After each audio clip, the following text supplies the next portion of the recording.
Welcome to Whispers in the Wind, stories of true crime. The unending pursuit of the Zodiac Killer.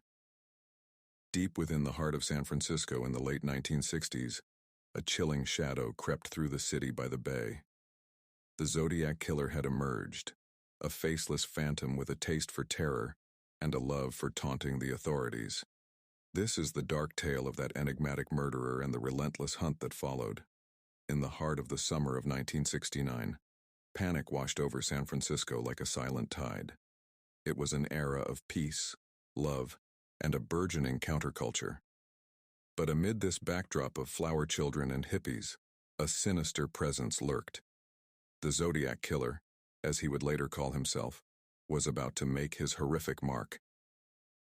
The night was warm and muggy on July 4th when the first two victims, Brian Hartnell and Cecilia Shepard, were accosted by the killer near Lake Berryessa.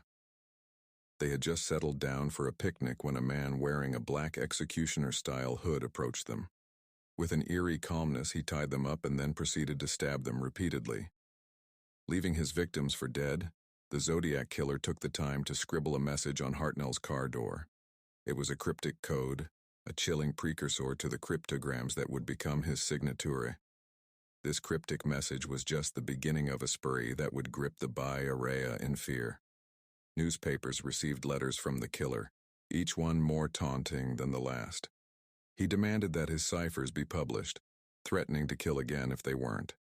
In a bizarre twist, he claimed that the ciphers would reveal his true identity. One such cipher, known as the Zodiac cipher, was particularly perplexing.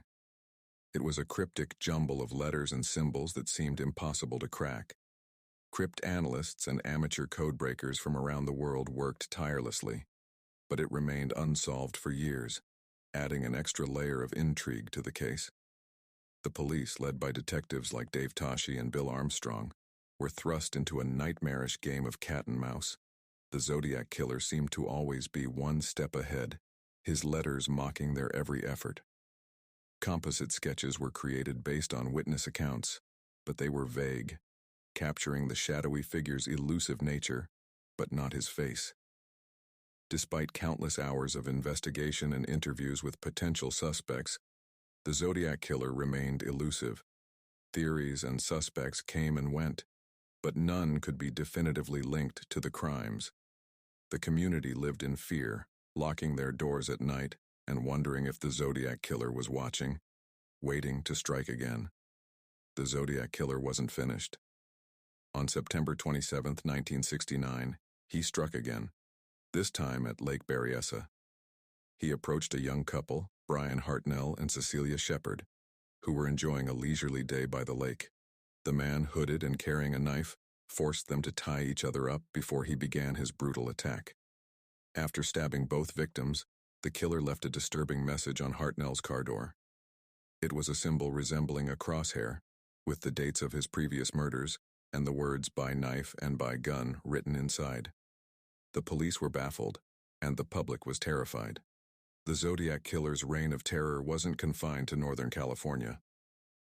On March 22, 1970, Kathleen Johns, a pregnant woman, encountered a man on a desolate stretch of highway in California's Central Valley. The man offered to help her when her car broke down, but he quickly turned sinister. He forced her and her baby into his car, but she managed to escape with her child. Kathleen later reported the incident to the police and described the man as the Zodiac Killer based on his composite sketch. This chilling encounter added another layer of fear and uncertainty to the ongoing investigation. As quickly as he had appeared, the Zodiac Killer seemed to vanish. His letters and ciphers became less frequent, and the murders stopped.